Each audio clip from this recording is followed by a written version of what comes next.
Tanya Apapun Tentang adalah sebuah program social learning experience yang mempertemukan mentor, founders, dan talenta muda dalam satu ekosistem belajar. Di dalamnya ada origin story, hot question session, dan confession. So, sit back and enjoy the show. Aduh, gue bingung banget. Apa ya solusinya? Kenapa ya? Gua bisa nggak ya? Nah, kita tanya ke Tanya Apapun Tentang. Presented by Pace On. Halo semuanya, halo, selamat malam. Halo. What's up everybody? Thank you so much semuanya yang sudah datang di hari ini, di malam ini. Thank you so much buat Pace On yang sudah mengundang saya sebagai speaker di sini. Very excited to be here. Excited to meet you guys, new faces. Aku banyak yang belum kenal di sini, tapi ada yang udah kenal juga. Thank you so much. Mungkin ya, aku langsung mulai aja kali ya di 10 menit pertama ini. Sebenarnya aku bakal lebih banyak sharing. Aku lebih banyak cerita, jadi semoga di dalam cerita ini kalian bisa dapat beberapa insights dan hopefully it motivates you as well. Di sini aku pengen tahu deh, siapa yang paling jauh dari sini? Ada yang dari luar kota? May I know? Raise your hands. No? Oh, Jakartans here. Oh yeah, wow, dari mana? Bogor, oh syarat Bogor, let's go Bogor, yay. Let's go. Ada yang dari Bekasi, angkat tangan Bekasi. Bekasi, woi, saya juga dari Bekasi, woi, let's go. Oke. Yes. Oke, kalau gitu langsung saja aku mulai dengan sesi storytelling di 10 menit pertama ini.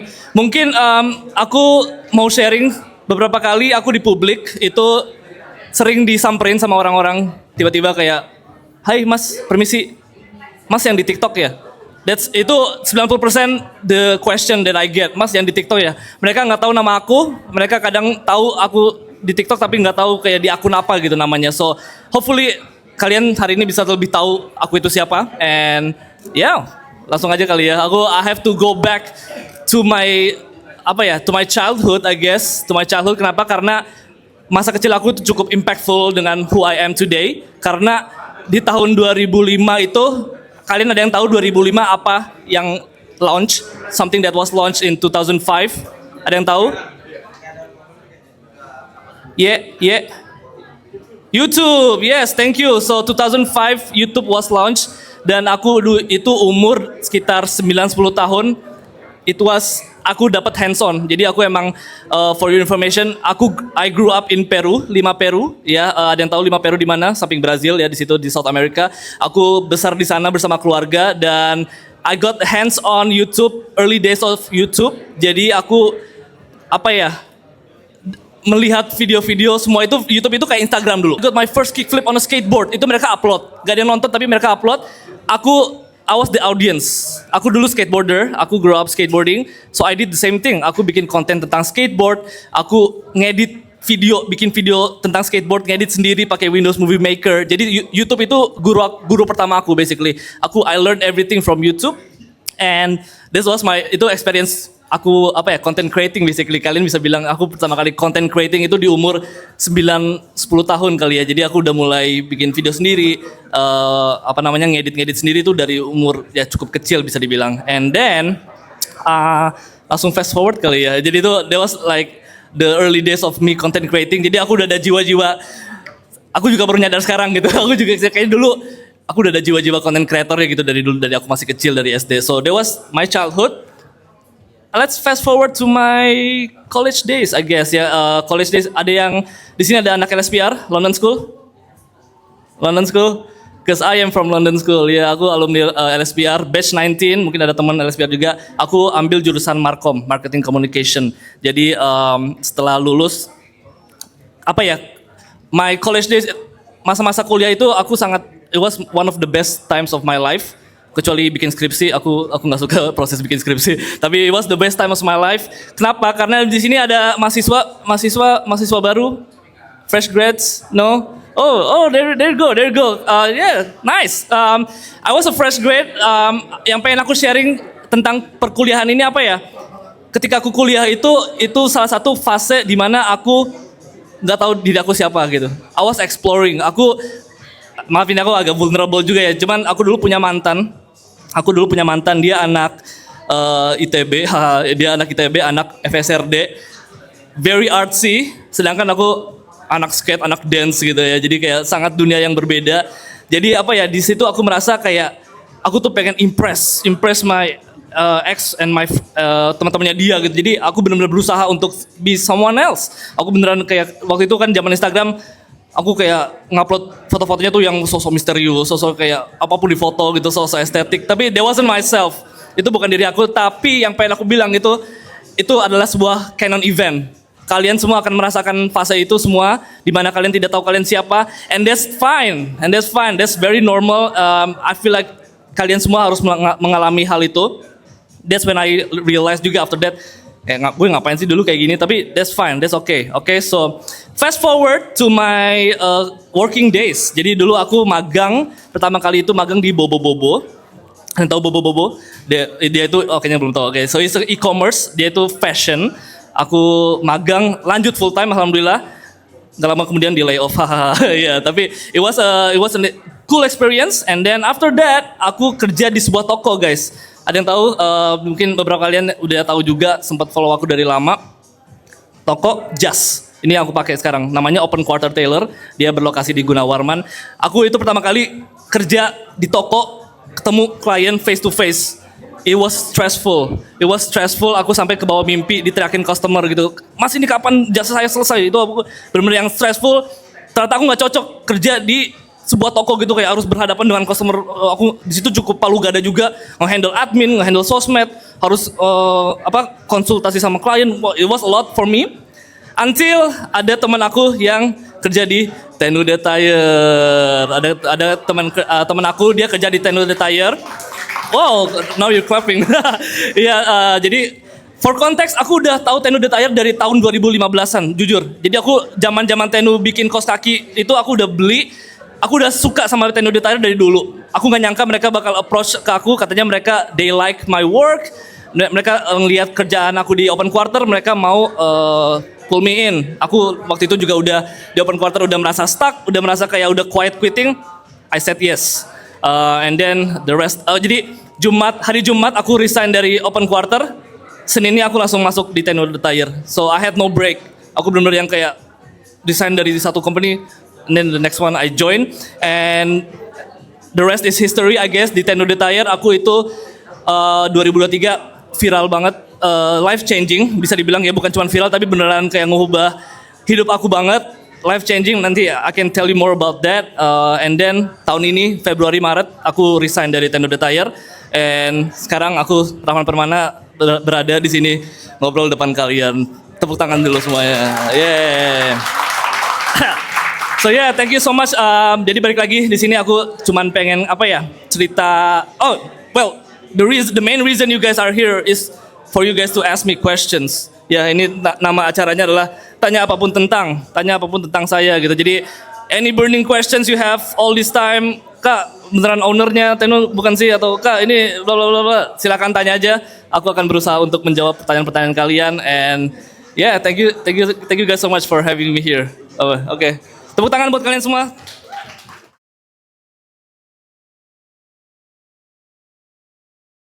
Halo Mas Rahman. Halo. Namanya siapa? Oh, Mas Rifki.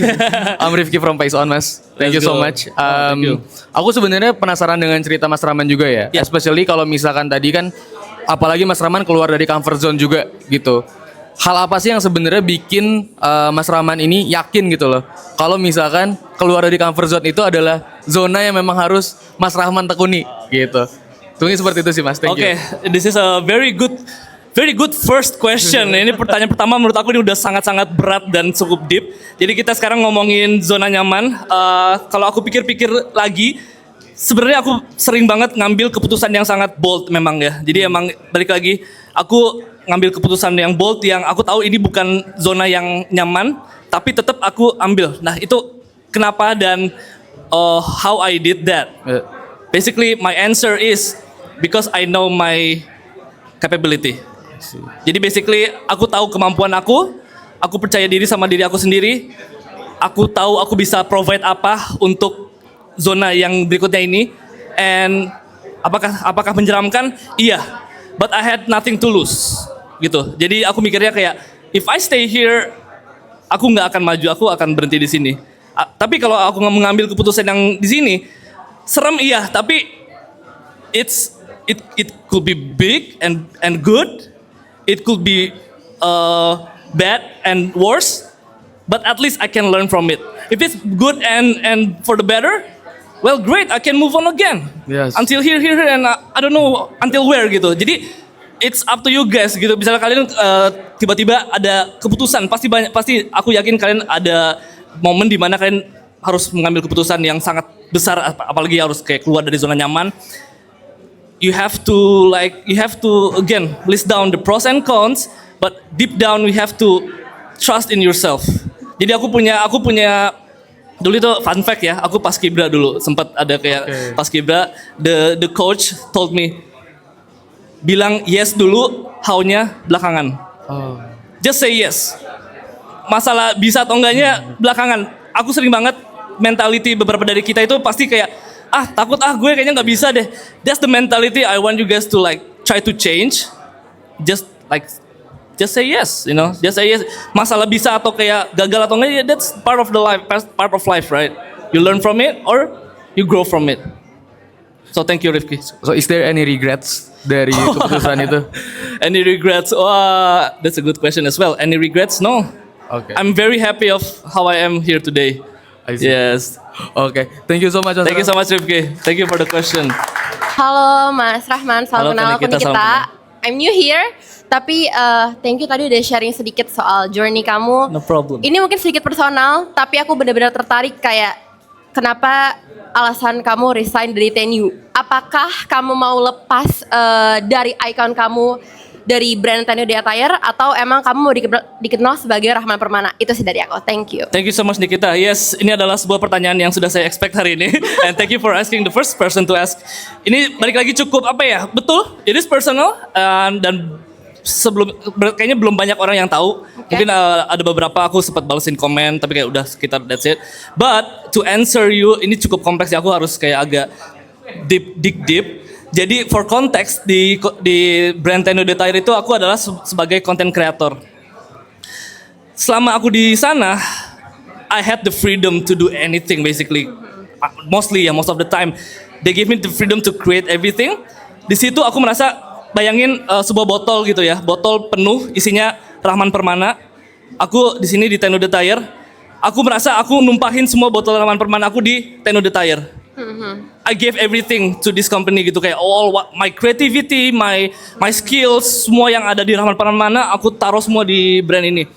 To the point that it was kayak aku merasa aku pengen botol ini tuh aku kembangin di Rahman Permana gitu. Jadi that's the simple answer. Okay. Itu basically alasan utamanya ya. Jadi aku basically pengen kayak konten-konten yang aku buat di TNU Attire itu kayaknya asik kalau aku buat di sini gitu. And it was just time as well. Jadi kayak 3 years, aku 3 tahun di sana kayak udah roller coaster sampai yang benar-benar kayak udah macet gitu, kayak creative block benar-benar yang ada di momen dimana aku kayak benar-benar creative block banget. Lot of factors, itu juga sih kayak zona aku mau nggak ya mengambil zona yang tidak nyaman ini? It's scary. Aku benar-benar itu keputusan yang balik lagi, it's a bold move, but deep down in my heart I really wanted to do it gitu. Masalah bisa atau enggak, I didn't have the answer, but I really wanted to do it. So itu jawabannya. Okay. Semoga semua menjawab. Aku yakin akan jauh lebih keren sih. Thank you so much. Thank you so much, Nikita. I appreciate it. Thank you so much. That's a cool question. Halo. Oke, halo Mas. Gua Fadli. Fadli, what's up man? Where you from? Dari mana Fadli? Dari apa? Oh ini ya, deketin aja. Oke. Ini kayak nyanyi ya. Oke. Gue dari Jakarta Timur, Nice. tapi asli Jaktim. Bandung. Sebenarnya. Oh, Bandung. Saya juga asli Cicalengka. It's okay. Sebenarnya ini ada short question sama long question.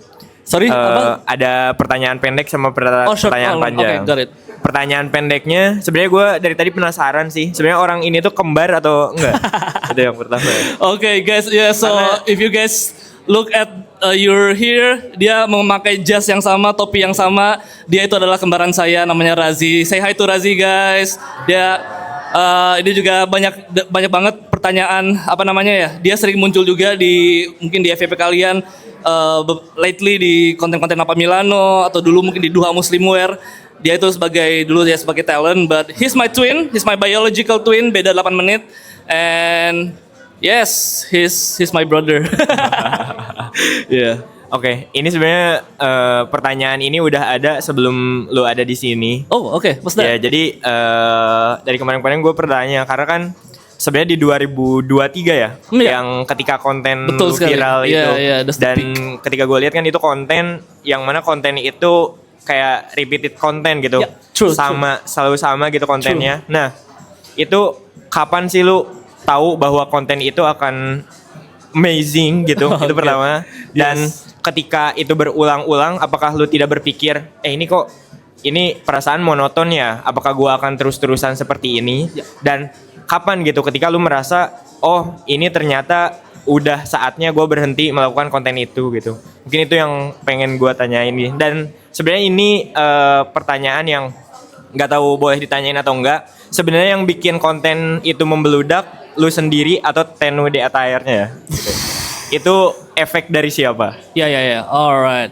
Fadli, thank you so much for the questions. Yes, aku jawab dulu yang soal kapan aku tahu konten ini works, you know, Yeah. right? Itu momen dimana aku pakai baju, ada yang tahu gak ya ini kontennya? Aku pakai baju kaos beruang petir. Jadi itu pertama banget awal-awal konten sorry ya tipe aku. Bahkan dulu tuh cuman kayak sorry ya tipe aku bukan kamu. Tiba-tiba aku pakai outfit kayak cowok-cowok apa waktu itu zaman-zaman cowok Citayam.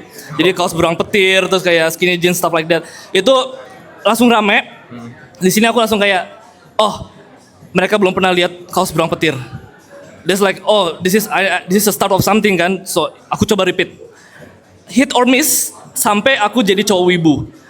Itu bener-bener orang komennya tuh kayak, oh, ini mah asli masnya ini mah ini kayak I was just doing my job tapi di situ bener-bener kayak, yep, this is it. Cowok wibu itu bener-bener yang kayak viral banget sampai yang kayak di situ aku, oke, what's next? Cowok apa lagi nih gitu loh. Jadi kayak di situ aku nyadar iya banyak banget, ada cowok wibu, ada cowok basket, ada cowok motoran juga ya.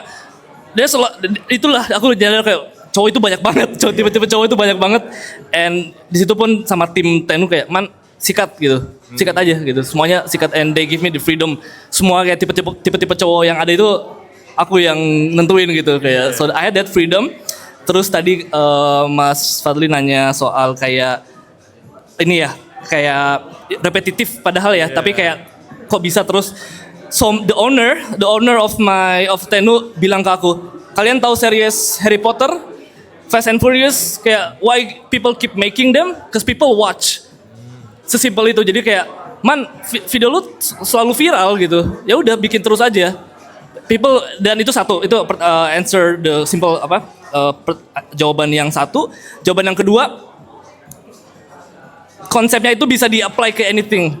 Ke tren-tren yang lagi kayak sorry ya tipe aku yang sekarang yang joget semut gitu misalnya. Ya I can do that gitu, easy. Jadi kayak everything bisa di-apply. So I kept doing that.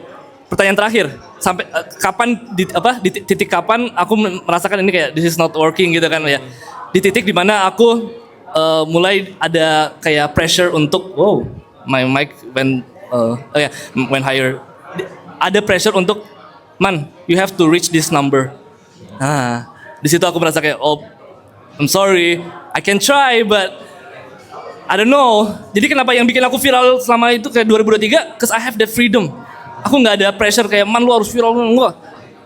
I did what I wanted to do gitu. Itu kebebasan yang aku punya. Ini juga mungkin kayak pelajaran buat brand-brand kayak kenapa why it works? Cause I had the freedom. The owner gave me the freedom to create what I wanted to do. Jadi ketika aku udah yang kayak man tahun ini lo harus nyampe segini ya gini. Di situ aku yang kayak I tried tapi benar-benar yang tadi aku bilang creative block. Langsung seblok-bloknya mungkin. So I hope that answers your question. Tadi apa lagi terakhir pertanyaan? Terakhir, sudah yang bikin itu ngetrend tuh Tenu de Attire-nya. Oh, oke. Yes, it's both.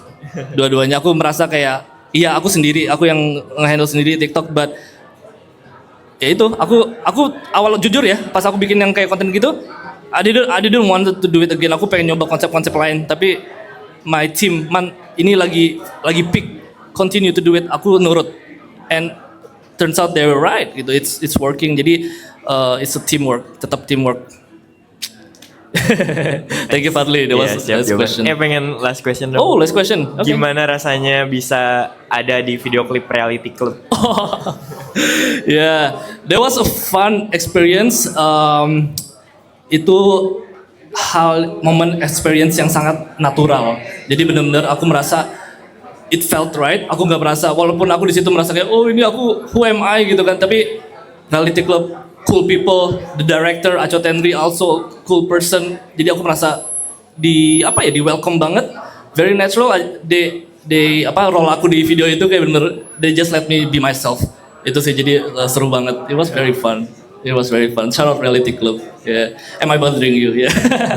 Thank you. Oke, thank you juga. Thank you Farli. Yes, thank you so much. Hello. Halo, selamat malam Mas Rahman. Saya Rahman juga. Halo Rahman 2. Nice to meet you, Mas. Nice to meet you.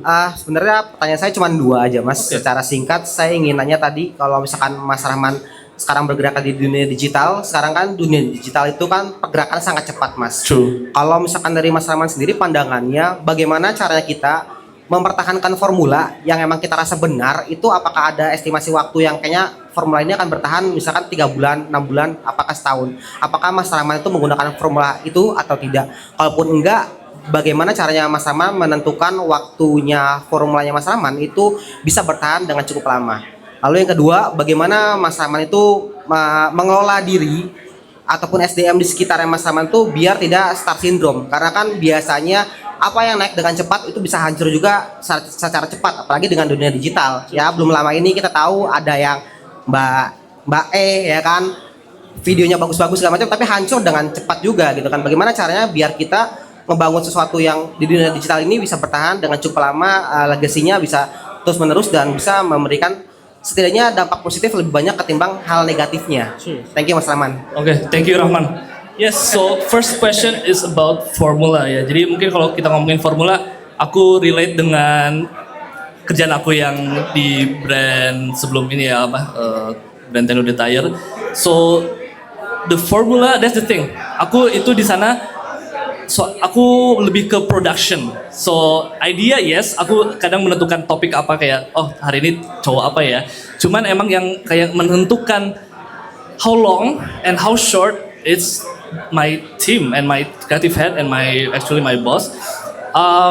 How long and how short is basically sebenarnya based on, kalau dari pribadi aku, dari your response of the audience.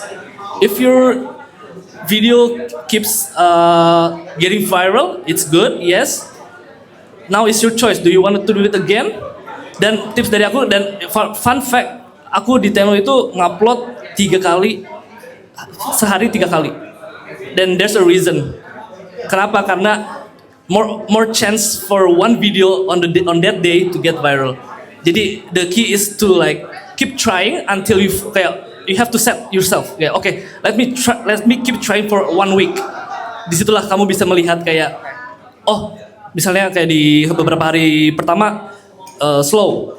Tiba-tiba di hari Jumat jam Sabtu ada yang naik. Study that video. Why? You have to study that video. Misalnya kayak, oh you find the answer, you can keep going. The formula still works berarti. Masalahnya apa? The answer to your question is you have to study your videos as well. Jadi nggak cuma formula. Oke, formula udah dapat nih. Cari tahu kenapa that video works and why that formula works and why it doesn't work. If it doesn't work, change the formula, right? So that's my answer to your first question. Your second question was about tentang gimana caranya mempertahankan konsistensi di dunia digital ini yang star syndrome, people come and go. That's a very actually I like that topic. Caranya adalah it's about maintaining integrity, and kamu harus bisa tahu kamu itu mau menyampaikan pesan apa sih di dunia digital ini. Apakah entertainment, sekedar menghibur orang, apakah sekedar atau mau mengasih pesan yang cukup more than that, kayak contoh Pandawara Group, you know, like it's bigger than that, atau kayak cuman mau curhat doang, kayak cuman yapping gitu. Kayak you guys have your own reasons, make sure you have your responsibility for your own content. Itu aja sih. Jadi kayak okay, yes, aku pernah kayak blunder, tapi I take responsibility gitu. You come back up. Masalahnya ada orang yang blunder, ya udah mereka kayak bahkan kayak masih ngeles gitu, mereka nggak mau salah gitu. That's the problem, right? It's about taking accountability sih menurut aku. So if you want to be a content creator in this era, just be responsible. Be responsible. Okay. Thank you Rahman. Thank you Mas Rahman. Thank you so much. Halo twin Rahman 2. Halo. Hello. Oh, you guys, jadi say hi to my twin brother. Halo, kenalin yang belum kenal, nama gua Razi. Halo Razi. Ini basically kita Jadi, by the way kita nggak janjian sumpah, Iya, nih, nggak ini janjian. outfit kita nggak janjian. Just twin things. Yes, Yeah, telepathy. yeah. Whatever. I have a question karena gua basically hidup hampir udah mau 30 tahun sekarang ya. Damn, Bareng dari dari kecil sampai gede, dan gue nyaksin kayak basically you skate, you dance, you fingerboard sekarang gitu kan, you act tuh, terus kayak fashion juga ya. My question is like, how do you juggle that, and also ada gak kayak in each category your hobby kayak do you have a role model, and if that role model helps you be who you are right now? Oh damn, ini kayaknya cuman Razi doang yang bisa nanya pertanyaan seperti ini, but yes, so Razi ini adalah balik lagi, he's my twin and dia menyaksikan everything that I ever achieved in my life, kami main skate bareng, ngedance bareng, semuanya bareng gitu, and to the point we have our own life. Tadi pertanyaannya adalah how do I juggle? So yes, for fun fact, I dance, aku ngedance, aku main skate, iya, main fingerboard, iya, aku dulu ya fashion, semua pekerjaan aku related to fashion, and lately acting juga ya di beberapa kayak short film dan lain-lain. How do I juggle? Oh, I will try my best to answer this, but menurut aku justru itulah benefit of having a lot of hobbies or passion is that you can choose. Kayak simple answernya itu gitu, kayak aku lagi bosen sama dance, oh aku main skate gitu. Oh lagi bosen main skate, main fingerboard Oh lagi bosen main fingerboard, fokus ke fashion So that's how I juggle. I have options. So when you're like, if you have a passion and you're like you're jenuh, yep, as simple as try something new. That's the problem is people don't want to try something new. Yeah. I have that problem too. Udah nyaman sama with all this. Yeah. I have too many actually. Jadi kayak I don't want to try something new. Sekarang baru mulai nge-gym. So I think that's a new thing. But that's how I juggle. I try to focus on one though. I don't want to focus all at the same time. That could be a problem. I try to focus on one until I get bored. Sampai aku kayak merasa, okay, butuh refreshing. Pindah ke hobi yang selanjutnya. Was there another question? The role model. Oh, role model. Yang aku kepikiran itu, ada yang tahu di sini Ian Eastwood? Oh, let's go. Ada yang tahu BTS, Jungkook. So Ian Eastwood is one of the dancers of Jungkook, di standing next to you. He's my dance role model. Kenapa? Karena dia itu punya ciri khas ngedance yang sangat unik. Itu satu. Aku dulu benci sama dia. Kayak I didn't like his style. But I grew into it. Kenapa why I idolize him so much? Because he's still in the game right now, trying new stuff. Again, itu balik lagi. Aku salut sama orang-orang yang mau mencoba hal-hal baru. That inspires me. Kayak this is also an answer buat yang nanya cara gimana konsisten.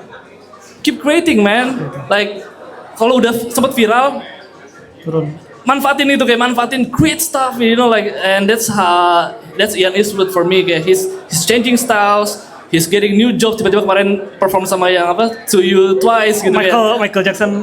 Oh yeah, he's in Michael Jackson movie. Jadi that's crazy. I want to be like him gitu. I want to be in a movie with Michael Jackson. I don't know, like Jafar Jackson, I guess. So that's my answer. That's my role model. That's why. Thank you so much. Muchas gracias, Razi. Halo Mas Rahman. Halo Mas Firdan. Nice to meet you, Firdan. First of all, gue ngelihat Mas Rahman itu kayak orang keren di Jakarta gitu. Karena gue sebagai orang Jogja yang pindah ke Jakarta, gue kayak ngeliat, Mas Rahman tuh role model kalau gue harus fashion tuh gimana trennya gitu. Thank you so much. Yeah. So I also follow your step, becoming social media officer myself. So my question is related with your past works maybe. Oke, jadi yang pertama, when you represent a brand, you also become the brand gitu. Pokoknya apapun yang ada di diri lo itu juga harus diserap ke brand juga kan. Nah, pertanyaan gue adalah, bagaimana ketika lo menghadapi creative block, apa yang harus lo lakukan, bagaimana lo bisa menemukan ide-ide baru gitu. Apalagi kan kalau gue lihat tren lo itu selalu masuk ke tren yang lagi viral gitu ya kan. Nah itu, gimana lo maintain creative block itu yang pertama. Yang kedua, sebagai social media person juga, gimana cara lo untuk detox? Itu mungkin agak bertolak belakang ya. Sebagai orang yang harus keep up with trend, lu juga butuh waktu untuk detox gitu. Apalagi sekarang makin banyak sosial media juga, ada threads juga yang baru yang rame gitu. Jadi how do you manage that Detox. Okay. Oh, I never had that question detox before. So yeah. Aku jawab pertanyaan pertama dulu, which is kayak how do I handle creative block? Fun fact, ini sebagai content creator for a brand, kerjaan aku setiap hari, setiap pagi scroll TikTok. Itu udah kayak no question about it. Jadi that's how I keep up to trend. You know, that's how banyak yang komen, wah masnya chronically online. Yes, thank you. I scroll TikTok every day gitu. Kayak that's but yes, it gets tiring. Jujur, kayak sampai yang benar-benar bisa doom scrolling, right? The term is doom scrolling. It can be dangerous, it can be bad, but how do I get out of that creative block? Ask around. Aku kadang kita selalu terfokus ke us and our own phone. We forget the people around us. Mas, lagi FYP apa di HP-nya, lagi FYP apa sih gitu-gitu, kayak just ask around. Itu juga salah satu advice yang aku dapat dari my team gitu. Man, lo tuh terlalu sendirian man gitu. And yes, aku di kantor tuh I have my own room, jadi aku kayak datang ke kantor kerja, bikin konten sendiri di ruangan sendiri, edit, pulang gitu. And that can be a problem as well. Aku I should have like ask around, involve more of my team, and that's how you can get inspired. And it works. Pernah aku buktinya tahu game apa namanya? Game Love apa yang karakter cowok-cowok itu? Aku pernah cosplay. Ada Zayn, siapa? Cyrus. Love and Deep Space? Yeah, Love and Deep Space. Yeah. I never heard of that game before. Tiba-tiba tim aku, man, bikin ini deh, lagi rame. Oke, aku bikin rame gitu. Jadi kayak it helps having opinions from all your friends and stuff. Itu terbukti gitu. Oke, semoga menjawab yang pertanyaan pertama. Pertanyaan kedua soal detox. Ini menarik kenapa? Karena aku nggak pernah mikirin ini. I'm a chronically online person. I admit that, and it's how I keep going actually. So I never had the thought of detoxing myself from social media. Cause kenapa? Aku punya jawabannya. Karena I get inspired from you guys. I get inspired from my friends, from my role models, from everything that on social media. That's how I feed myself gitu. Inspiration, motivation. So never thought of detoxing myself. Kalaupun iya, aku main fingerboard. Follow-up question. So when you get inspired, the content never corrupt yourself. I mean like kayak ketika lu doom scrolling, updating itu gak pernah membuat diri lu capek sendiri gitu ketika consuming too much information atau harus FOMO dengan tren gitu. The funny thing is aku justru kebalikannya. Okay. Aku justru pengen banget banyak hal yang pengen aku buat tapi nggak kesampaian. Cause too much stuff. Dibanding kayak too much stuff pengen detox, enggak. Aku kebalikannya. Aku justru banyak nih, ini lucu, tren ini, lucu, aku save. Gak kebuat gitu, and that frustrates me as well. Aku pengen tahu gimana caranya, how to make time for myself to create basically. So I don't know, turns out I'm the opposite of that. I think back to your habits as well kan. Right. So semoga menjawab. Dan thank you so much. That was interesting question. Hello, next person. Halo, what's your name? Abil, nice to meet you, Abil. Silakan bertanya. Salam kenal Mas Rahman. Salam kenal.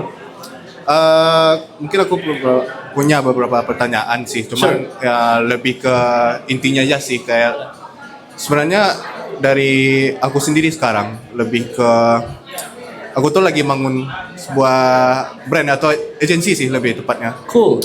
Agensi. dan aku sebagai ownernya juga. Dan Nice. kebetulan itu sekarang di satu sisi aku tuh juga pengen ada personal branding aku sendiri.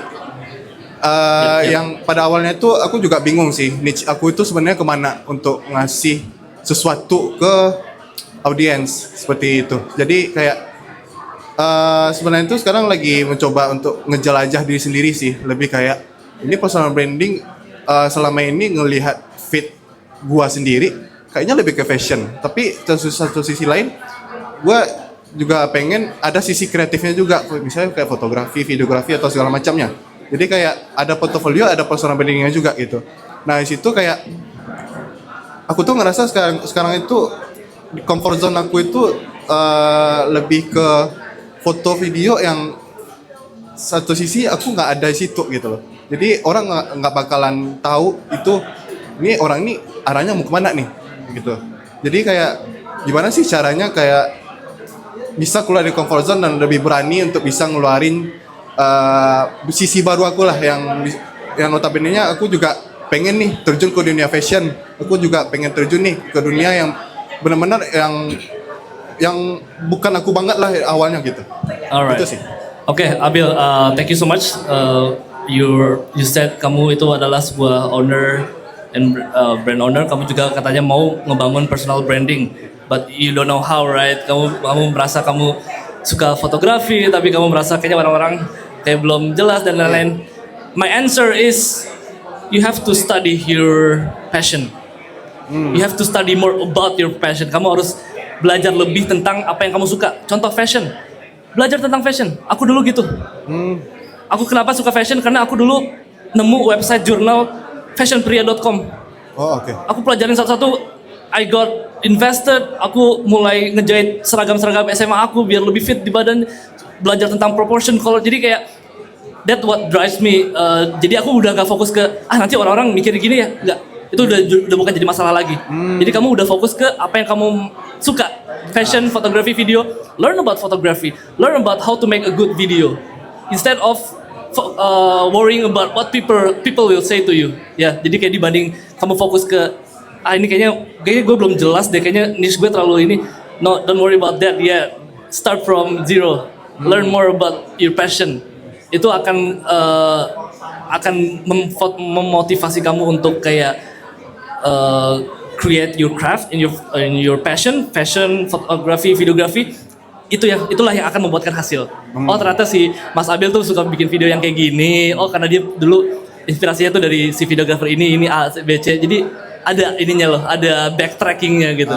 So that's my suggestion. Study more on your passion more, and then create.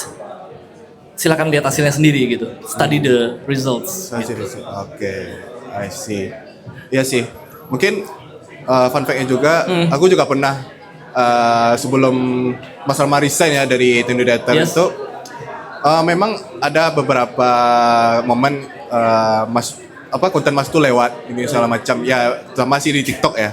Nah karena di situ sih persona Mas Rahman itu memang udah melekat lah di TikTok ini segala macam, dan aku ngerasa kayak pengen tahu kayak pertanyaan dari ini tadi ya, di kita tadi kayak bagaimana sih brand itu bisa kayak kebentuk sih persona brandingnya tuh dari satu orang, tapi setelah orang itu keluar kayak ada sih kayak lubang besar dari sebuah brand itu, wah gara-gara satu orang ini brandnya udah makin ini nih gitu segala macam. Jadinya kayak apa sih yang jadi faktor utamanya sih, karena itulah sekarang itu kan kita ngelihat kayak sebuah brand itu ya kuatnya tuh dari persona satu orang. Satu orang yang udah bangun brandnya dari awal ini segala macam, orang udah tahu ikoniknya seperti apa. Jadi kayak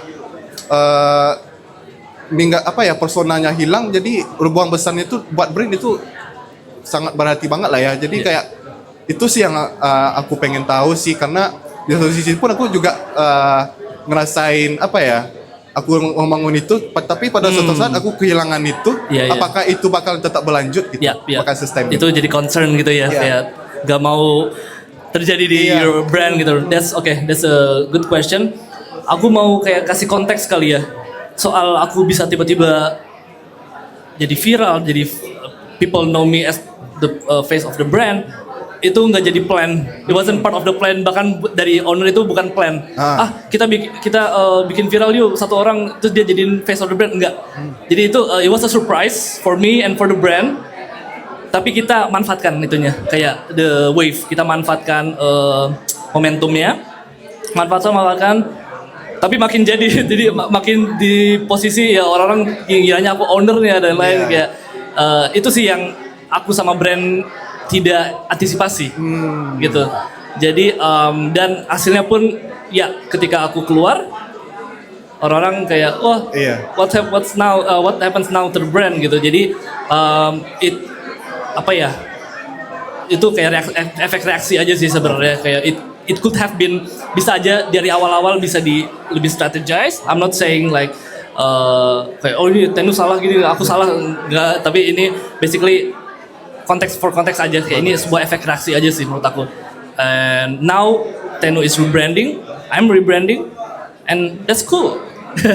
Gitu. Jadi buat Mas Abil ini aja sih, kayak you have to know the consequences gitu, kayak apakah benar emang mau ngambil satu orang buat dijadiin face of the company, but are you ready to, misalnya kalau orang-orang itu tiba-tiba keluar gitu, kayak itu harus dari awal banget.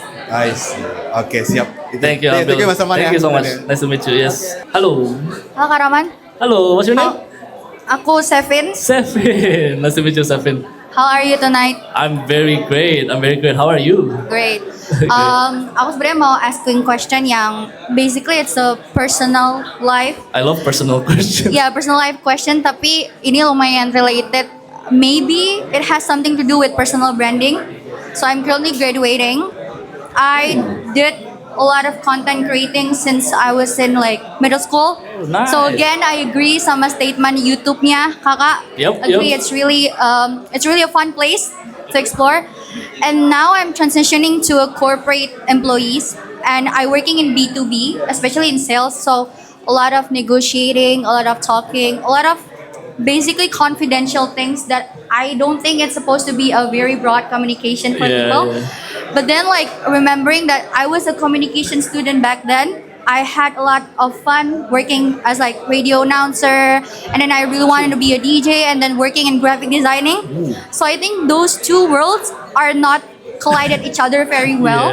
And I'm afraid that if I did my creation again on the internet, my client or my company that I work with probably seeing me as like, are you being inconsistent about your personal branding? Like you look fun in the internet, but I don't think you look fun based on your professional branding.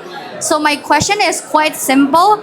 How do I feel confident still being myself, and how to not feeling insecure about the fact like I live two different personal branding but still being myself most of the time in my life? I think that's my question. Thank you. Okay, Safin, thank you. That's an interesting question, and I feel like somehow you already answered it yourself because in my opinion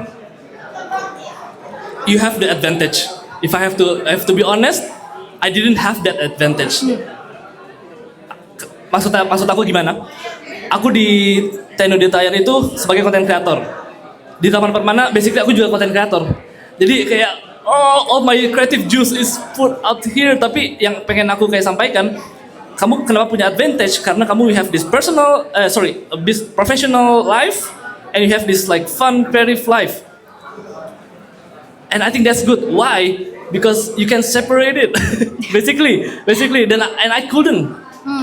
And there was susah. Akhirnya susah gitu. Setelah aku resign sekarang I'm like trying gitu. I'm not trying to rebrand myself. Tapi kalau misalnya kamu try to think of it as an advantage. You have professional. Gak usah pikirin kayak lu gak konsisten. Nah, I'm just being professional. Itu lucunya kayak banyak banget komentar aku gitu yang kemarin habis blunder gitu. Just be professional, kayak business is business. Exactly gitu. Just kerja, yaudah nggak apa-apa kerja gitu. Jenuh atau pengen detox, go on your fun side, on your creative side. That should help. Itu menurut aku gak usah bikin jadi kayak, gak usah mikirnya tuh kayak ini sebuah aku harus kayak bisa mix jadi satu. No, justru itu you have that advantage. You have to live. best of both enggak, you have to live Hannah Montana enggak, tapi you have to live and make the best out of it gitu. Jadi kayak you have fokus di kerja, abis kerja udah tinggal bisa finally I can jadi bisa fokus satu-satu gitu loh. Jadi udah nggak bisa jadi nggak ke mix gitu loh. And that I feel like that's an advantage. So that's my answer. Thank you so much for Safin. Thank you so much. Thank you. Next we have Aziz. What's up Aziz? So-so, gonna answer that with so-so. First of all, gue juga tahu Mas Rahman tuh awalnya sebagai Mas Tenu ya. I'm so sorry for that. No, don't be sorry. Takutnya identity crisis, Mas. Tapi basically one question. Sure. But I need you to answer this from 3 different perspective. So the first one being when you were still Mas Tenu at your peak, mungkin 2023 gitu. Terus moments before you resign, I mean it's a very big decision kan. It is. Dan obviously sekarang, I mean berapa 5 bulan setelah resign. 4 bulan. The question is only, so who is Rahman Permana for you? I mean back then, who do you think you are? Who do you think of yourself as a person? Moments before resign, before taking a big decision gitu ya, yang mungkin cukup life changing, you said before. Dan sekarang gitu, if I were to ask that same question, what would you answer on those 3 different occasions? Wow, that's basically. What a question. Ini kayaknya contender pemenang question kita nih kayak. dicatat. Okay. Thank you Aziz. Yes, so the question is basically a very simple question, a very difficult answer. three perspectives. Jadi pas aku 2023 itu peak virality. Yes, to be honest with you, I had that responsibility of a company. Aku benar-benar kayak I see myself as gue Mas Tenu. Aku beneran ke GBK tiba-tiba Mas coba dong jadi cowok ini. That's the first impression of people about me gitu. They know I'm Mas Tenu. Aku mencoba untuk keep that, you know, like okay, this is my work, this is my life, this is aku harus memanfaatkan momentum ini. Jadi benar-benar aku mungkin terlalu fokus ke Tenu kali ya. I had that realization, jujur ya, di saat itu aku punya realisasi itu kayak iya nih gue kayaknya terlalu Tenu banget, tapi kayak I keep going. Aku nggak yang no wait actually. Fun fact, aku pernah ngajuin resign before di 2023. on the peak of your Mas on the peak. Ini nggak semua orang tahu. Di tahun 2023 aku viral-viralnya aku ngajuin resign. Kenapa? I was overwhelmed. Aku nggak siap, balik lagi. It wasn't part of the plan. Aku nggak siap untuk viral. Tiba-tiba viral semua orang. Aku jalan di kereta tiba-tiba ada yang ngirim DM, Mas ini Mas ya gitu. Tapi dia duduknya jauh gitu kayak I never had that experience before. Aku overwhelmed, senang iya tapi merasa gak nyaman iya gitu. Aku pengen resign tapi my owner kayak, man are you sure? Lo mau nanti di beberapa bulan kemudian nyari kerjaan lagi? Oh iya ya, nggak mau sih gitu. So I tried to stay. I stayed. So that's the first answer. I was Mas Tenu, I was really focused on Mas Tenu. And then moments before resigning, itu dia, identity crisis. There was like, iya ya gue mau ngapain, gue mau ngapain sama hidup gue ya gitu. It's a big decision, and I finally made it. I want to be Rahman. I miss Rahman. Apa ya? Aku kangen ngedance, aku kangen main skate di hari weekdays, aku kangen balik lagi, aku dari kerjaan aku yang open quarter, Jumat resign, Senin udah masuk Tenu. Aku nggak sempat ngerasain kayak freedom gitu, enggak. Jadi kayak work. Di situ aku merasa I need time for myself. Gue butuh waktu buat jadi Rahman. And I'm glad I made that decision karena aku sekarang alhamdulillah jauh lebih happy gitu. Aku merasa kayak free like an eagle gitu. Ya, tapi benar itu identity crisis. Moments before resigning, wah maju mundur, curhat sana curhat sini gitu. And now, yes, I'm finally goal aku ya, harapan aku adalah orang-orang kalau ketemu aku di jalan, hai Mas Rahman, itu aja sih kayak simpel. Udah bukan Mas yang di TikTok ya enggak. Harapan aku ya Mas Rahman. Ya, right now I'm focusing more on Rahman Permana is a dancer, is a skateboarder, is a content creator and more. Thank you Aziz. I hope that answers the question. Ya well, thank you for the answer Mas Rahman. Obviously kalau gue ketemu lu di jalan, gue akan nyebutnya Mas Rahman ya. Thank you. So enggak Mas Tenu or Mas TikTok. Fine, yeah. But thank you for the answer. I mean we all have crisis. I'm in the middle of something also. Jadi that perspective really shows something. It takes courage juga to do that. Thank you for sharing juga and thank you for answering Mas Rahman. Pleasure, bro. Thank you so much for the question. That was deep. Nice. Clap, clap, clap, clap. Halo. Halo Mas Rama. Hai. Aku Arin. Arin. Arin, nice to meet you, Arin. Let's go. Nice to meet you Silakan too, Mas. bertanya. Sebenarnya aku agak wondering sih. In this economy kayak banyak orang yang stay di kerjaan mereka karena gaji yang tetap. Aku tadi dengar kakak resign. Sebenarnya apa pertimbangannya waktu itu? Apakah mencari kebahagiaan aja cukup gitu loh? Pertimbangannya aja siapa? Apakah kakak ngeliat kayak sesuatu yang lebih baik gitu daripada resign daripada hanya sekedar gaji gitu loh? That's all. Oke, yes. Thank you for the question. Ini another fun fact juga, mungkin aku nggak sempat jelasin. Aku ketika bekerja di Tenu, alhamdulillahnya aku juga punya privilege. They let me take job outside Tenu. Jadi aku tetap menerima endorsements or like brand deals, kecuali sama kompetitor gitu kan. So sebenarnya selagi aku kerja di Tenu, aku juga I had side jobs as Rahman gitu, and it was a privilege actually. Itu adalah sebuah privilege, dan disitulah sebenarnya yang bikin aku mikir gitu. Kalau aku resign, tapi jujur ya, ada pikiran, kayaknya bisa deh, masih gitu, kayaknya bisa. Tapi yang mengalahkan itu dan bikin keputusan aku menjadi bulat, balik lagi, I really want to do this. Aku pengen banget balik jadi Rahman, aku pengen fokus ke Rahman. Mau aku tiba-tiba gak ada sepi job atau sepi apa, gak apa-apa deh, daripada aku kreatif block gitu di sebuah perusahaan. Oke, gaji tetap iya, aku nyaman.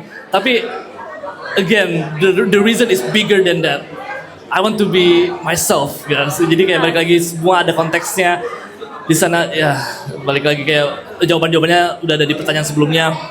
Kayak I want to know more about myself, what I can do. Itu sih. Jadi kayak masalah, nanti gue bisa nggak ya ngasilin duit after resign gini-gini. Kayak ya serem, tapi entah kenapa aku percaya diri sama diri aku sendiri karena it's a path that I want to take gitu. I'm very confident on my choice. Iya, ini baru 4 bulan gitu. It's been 4 months. It was great. It was scary. It's great. And I'm hopefully it's great forever. Iya, itu aja sih. Okay, thank you so much Kak. Yeah. It's nice to meet you by the way. Sangat nice to meet you. menginspirasi. Thank you so much. So sweet. Thank you so much. Alright, clap. Tepuk tangan buat Arin. Halo, Maria. Hi, Mas Rahman. My name is Hi. Maria. I think I will just. Oh no, Okay. the mic. Yeah. aman. Okay.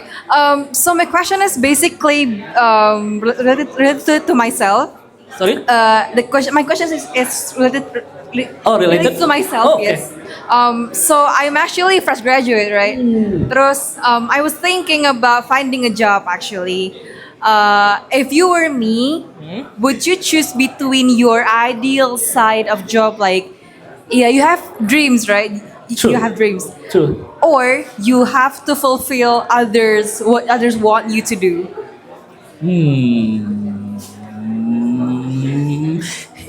Okay, so apa? Your Apakah ideal side, Ideal what side? you want to do, or what others want you to do. if I were you ya? Yeah, if I you were were you. me. If I were you, baru lulus nih kan ceritanya ya. Yeah. Ceritanya nyari kerjaan, mau ngejar mimpi atau Or listening to others. ngikutin kemauan orang lain. Yeah. Tentu saja listen to yourself. Okay. Ngikutin orang lain menurut aku shouldn't even be an option. Now, focus on what you want to do. Though if I were still you, aku tetap akan kayak karena gini, I'm a dancer, right? Tapi aku nggak ngambil jurusan performing arts. Kenapa? Karena aku nggak mau hobi aku atau passion aku untuk jadi kayak my daily hustle atau whatever. Jadi aku tetap ambil marketing. Karena aku tahu I'm being realistic. Oke. Jadi kayak contoh tadi ada yang punya teman kamu kayaknya tadi punya 2 kehidupan. Yeah. You have to figure that on your own. Kayak apakah your passion or your dream bisa dijadikan kayak ideal job atau kamu mau kayak jadiin side hustle. Terus kamu bisa ngambil kerjaan yang mungkin lebih aman atau kayak lebih pasti dan lebih basically like that. Jadi it's a choice that you have to make and you have to think really hard. But if I were you, I will take your time. Kayak there's no rush, there's no timeline. Again, mungkin yang bikin kamu bertanya seperti ini pasti karena banyak orang-orang, Maria, you do this, you do this, you do this, and it's understandable.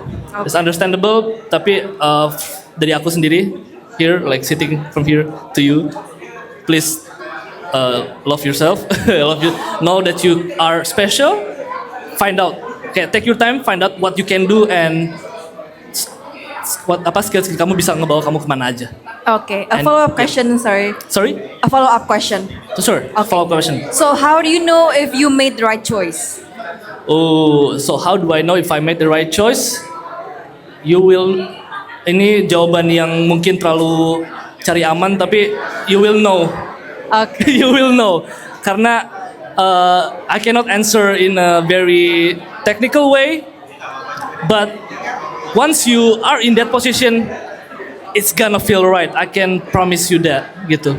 Walaupun kayak banyak uncertainty atau dan lain-lain, but if it's something that you really want and you know it's gonna work, it just feels right. Jadi kan kamu kayak, how do you know, right? You will know. You will know. Kayak you don't have to find out. Itu from my experience, but I think it's there. Okay, thank you so much. Thank you, Maria. That's a good question. Thank you so much. Clap. Halo, what's up? Halo Mas Rahman. Halo, what's your name? Mas, saya Darto namanya. Darto. Darto. DRTO. Mas, saya mau nanya, mungkin dari yang lain sudah menanyakan perihal kreatif ya. Sure. Tapi aku mau menanyakan sedikit tentang personal Mas Rahman. Boleh. Dari semua Mas Rahman yang sudah lakukan, ya, aku yakin itu pasti sangat capek. Kayak mungkin Mas Rahman bisa ngetek konten 1 hari 5 kali gitu. 8 kali bahkan. Lebih dari 5 kali. Jadi itu pasti punya effort yang lebih. Bagaimana perasaan para Mas Rahman dan cara rilis Mas Rahman ketika semua itu sudah tidak ada. Dalam arti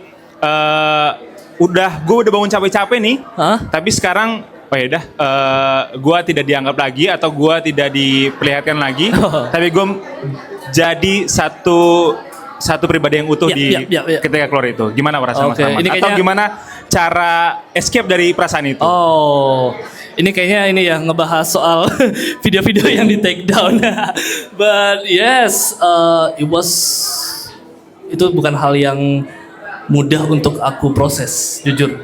Betul sekali, tiring. Betul. Gak semua orang tahu the effort it takes. Itu kan yang kayak that's the thing. Cuman aku doang yang tahu gitu. Cuman aku doang yang merasakan. Bahkan sampai ada kayak waktu itu komen-komen kayak, iyalah si Mas ini drama banget gitu. Nanti ini lagi kayak banyak yang komen-komen gitu. Cukup nampar karena they don't know dan tapi itu sebuah pelajaran yang aku dapat, which is like I made the video about me talking kayak aku kecewa, sakit hati, terus yang aku kayak nggak expect adalah it hurt the brand. Of course it hurt the brand gitu. Dan kenapa aku bisa awalnya kayak masih defensif tuh, aku kayak no kalian, tapi aku sadar ketika salah satu teman, ini jadi personal banget ya, cuman salah satu teman kantor aku yang aku sangat nyambung, aku deket banget, dia kecewa sama aku for making that video. Itu tertampar banget, and that's how I realized aku harus introspeksi. I have to take responsibility of my actions. Alhamdulillahnya the owner professionally apologize to me and accept, kayak dia ngerti kenapa aku membuat video itu. Untungnya gitu, bisa aja dia kayak sue me or kayak nuntut apa, cuman alhamdulillahnya kayak he understands and everything is clear now. Tapi itulah kayak cara escape. Tadi kan pertanyaan Mas Dato, how to escape? You learn from your mistakes gitu. I learned that mistake. It was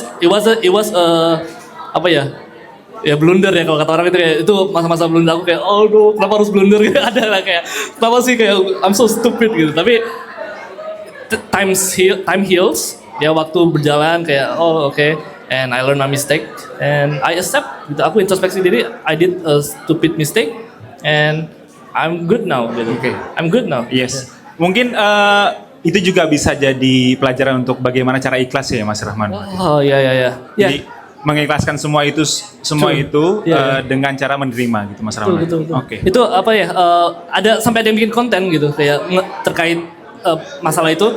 Kita dengan adanya masalah Mas Tenu gini-gini, kita sadar kalau kita kerja itu bakal di replace sama orang gitu. Aku kayak iya juga ya gitu kayak why aku beneran aku beneran nganggep itu video itu anak-anak aku gitu. Sampai segitunya Betul. jujur. Makanya kayak iya juga ya kayak they have all the right to hide my videos and I have to be okay with that. And now I'm okay. Jujur ya. Iya berat kemarin aku sampai benar-benar kayak sekarang jujur now that you mention it, yeah, I'm fine. Oke. You guys know the videos, ya sedih nggak bisa dilihat lagi cuman that's business is business. Siap. Thank you Mas Rahman. Thank you. Sukses selalu. Thank you so much. I appreciate that. Menjadi figur di suatu brand itu, apakah itu menjadi suatu yang berat atau fine aja atau biasa aja gitu? Apakah sangat berpengaruh dalam kehidupan sehari-hari? Apa yang harus dihadapi kalau aku menjadi figur di suatu brand sosmed? Dari Walfernardo. Walfernardo, silakan dipersilakan maju. Come on up. Halo Walfern. Halo Mas, ini silakan. Oke, mungkin Walfernardo mau kayak clarify your questions or just ask me straight to my face. Sebenarnya aku kan melihat dari kakak ini kan yang selalu muncul di FYP gitu. Nah sekarang itu kan saya di sosial media itu kan ya sudah tahu ya kalau di sosial media kan udah centang biru gitu. Dan itu menjadi tantangan tersendiri ketika nanti akan membuat konten yang akan muncul di wajahnya adalah saya terus gitu. Kenapa? Karena kalau kita melihat dari niche-nya akun itu kan rata-rata hampir semuanya ilmuwan dan itu agak cukup susah ketika harus in frame dalam sebuah di konten gitu. Jadi memang kalau kita di kepengurusan itu kita mau nggak mau harus ada satu orang yang benar-benar aktif gitu. True. Nah mau nggak mau dipilih saya gitu. Karena memang udah ada pertimbangannya adalah apa? Ketika karena aku orangnya sangat aktif di berbagai macam sosial media dan juga aktif dalam kegiatan di luar. Tapi masalahnya adalah niche aku tuh sangat berbeda kalau di Instagram, di sosial media pribadi, which is lebih fokus untuk ke special needs gitu, KOL special needs. Sedangkan di sosial media yang aku handle sekarang adalah seorang ilmuwan.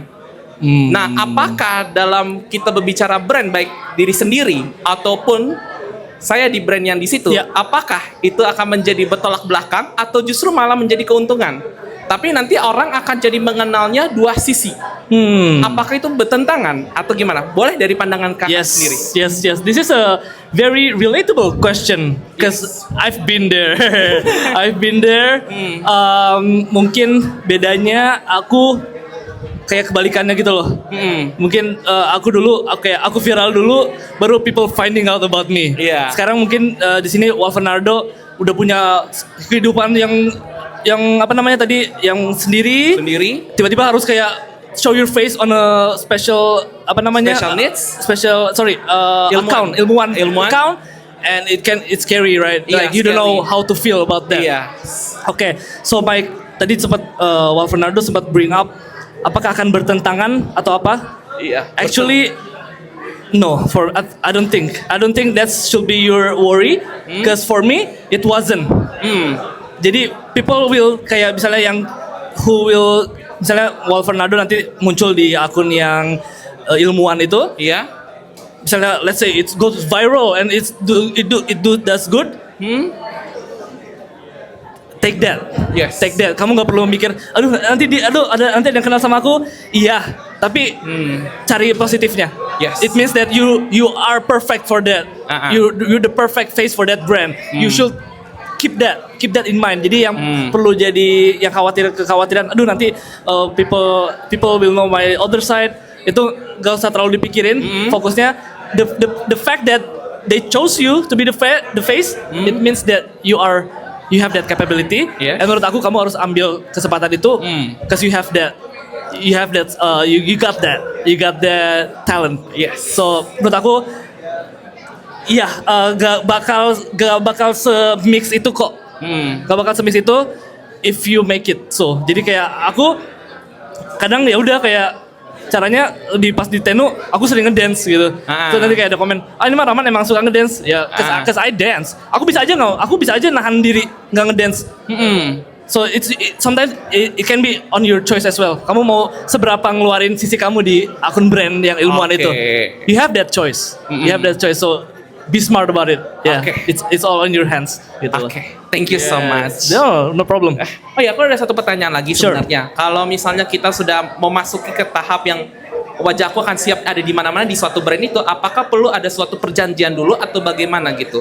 Okay, I mean, yes, it's part of the deal gitu. Dan kamu pun harus siap kayak you know the effect. Of course, kamu harus masalahnya aku awalnya nggak siap, aku nggak siap viral jujur ya, kayak aku cuma mengerjakan bikin video jualan gini tiba-tiba viral. Tapi kamu harus siap karena kamu bakal jadi muka dari sebuah brand itu tentu saja. And yes, I think you have to be ready for that. You have to be ready. You have to be ready for kayak, mas yang di akun ini ya ilmuwan ya gitu. You have to be ready for that. Take it positive way. Yes. Take it positive way just means that you have that capability, you have that talent to bring your skills to a company, and that's very special. Not a lot of people have that. Okay. So yeah. Is that all? That's it. That's all. No, thank you so much. Thank you so much. Bernardo. Good luck ya. Good luck. Thank you. Applause for Bernardo. Thank you. Thank you Mas Fernando. Boleh dilanjut Mas Rahman, ada siapa sekarang? Ini mungkin terakhir kali ya berarti ya. Last confession of the day. Wow guys, sebelumnya tepuk tangan buat kalian semua sudah stay sampai di sesi ini. Yes, thank you so much for paying attention and listening to me. Last confession, cerita saya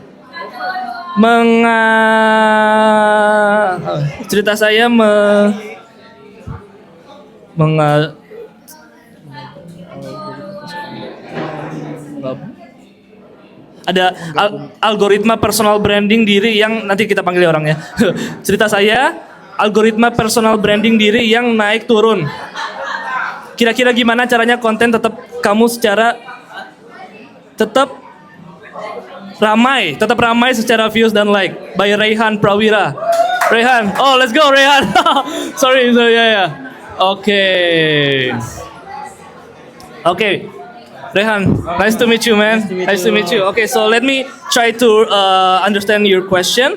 Jadi basically kamu bertanya gimana caranya kayak naik turun algoritma personal branding naik turun kayak what you see on the feed gitu maksudnya? Feed, story, reels. Okay.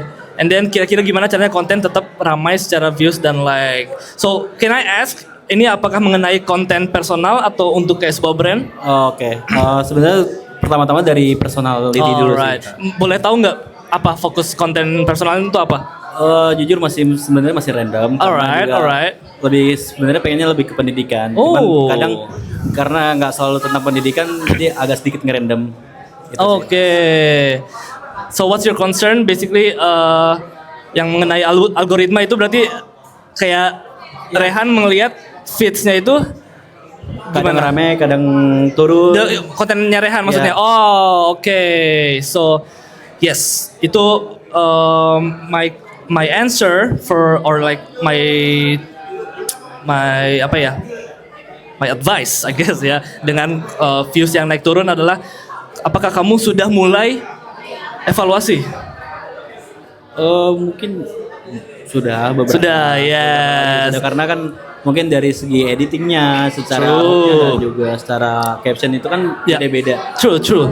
Nah, jadi kalau saya pelajari, kadang caption yang banyak itu justru lebih ramai mas daripada caption yang nggak terlalu panjang.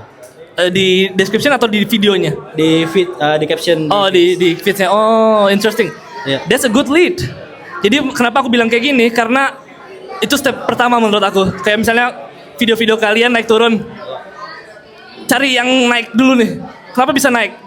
Cari dulu yang naik. Misalnya tadi captionnya rame atau caption yang banyak lebih rame. Habis itu cari yang turun, kenapa ini nggak naik? Bedanya apa? Udah ketemu. Keep doing this. Yang rame ini di-replicate terus. Apakah benar evaluasi kamu gitu? Iya. That's how you find out. Iya. And kita kasih contoh dari aku gitu ya. Boleh. Yes, it can be true. Bener gitu, kayak contoh ini personal branding aku kemarin aku bikin video tutorial dance Brazil. Rame. Next apa ya? Kicau Mania. Rame lagi. Abis itu aku stop bikin. Kayak aku bingung bikin apa ya. Jadi yes, it can be true loh gitu, kayak misalnya video ini rame. Pasti ada alasannya kenapa rame. Itu tugas kita masing-masing untuk cari tahu. Oh, ini berarti cara editingnya simple, nggak yang neko-neko. Oh, ternyata ada harus pakai audio yang trending. Itu PR kita. Itu PR kita, kayak how that we can handle that algorithm, cara naik turun. Terus di sini ada you mention, actually udah sama ya pertanyaannya, gimana caranya konsisten. Dan juga kadang gini mas, untuk konten-konten itu kan emang kita secara orang yang ngedit sendiri segala macam kan pasti kan beda-beda, dan juga mungkin secara trending yang lama tuh kadang suka naik lagi. Trending lama gitu. Jadi kalau kita kan selalu berusaha untuk mengingat trending sekarang apa nih, misalkan kicauannya kayak masnya tadi. Cuman terkadang mungkin dengan trending lama itu bisa naik juga mas. Bisa. Nah, tapi ya nggak tahu ya apakah itu berpengaruh dan apakah ada waktu tertentu untuk algoritma itu berjalan secara cepat dan lambatnya, kira-kira ada nggak sih mas timingnya? Timing algoritma ya. Algorithm can be tricky, jujur ya. Aku sebenarnya kadang bergantung juga kepada algoritma. Aku mencoba untuk cari tahu apa sih yang trending. Apakah aku harus join the trend? Iya dan tidak gitu loh. Kayak that's part of the process justru menurut aku. Kayak you have to kepentok back sendiri, maaf. Iya, terlalu bersemangat ini. Tapi iya itu satu hal yang harus kamu terjuni gitu. Bingung nih algoritma naik turun. Figure it out yourself. Join the trend. Bring out all trends. Cobain semuanya gitu. Try to beat the algorithm gitu kan kalau bahasanya ya. Try to beat the algoritma sampai di titik algoritma yang bergantung. Jadi kayak algoritma yang nge-push konten-konten kamu sendiri instead of kamu yang pusing dengan algoritma. Tapi pernah burnout nggak sih mas kalau ketika algoritma itu turun tersendiri? Tentu saja. Aku kayak kadang suka ngeliat profile 5 video berturut-turut, kok viewsnya cuma segini, sedih, down, itu yang jadi motivasi aku. Apa ya, ayo Rahman, let's go, let's make something. Tapi tetap take your time, gitu. Kayak gak usah terlalu dipaksa. Tadi ada satu orang yang menurut aku menarik, kayak mas gimana sih caranya konsisten bikin konten? Justru kayak kadang kita mikir, kita harus konsisten, tapi you have to listen to ourselves. Kemampuan lo tuh emang lo bisa bikin konten setiap hari. Iya, mungkin dari standar bagus, cuman nggak usah dipaksa gitu. Ya kalian lo sendiri yang tahu kemampuan lo sendiri, listen to it. That's how you make good content. Good content hasilnya dari situ, dari kejujuran. Sip. Thank you. Semoga membantu Rehan. Thank you so much. Thank you so much. Yeah, nice to meet you. Alright, I think that's it. Tepuk tangan semuanya buat kalian semua.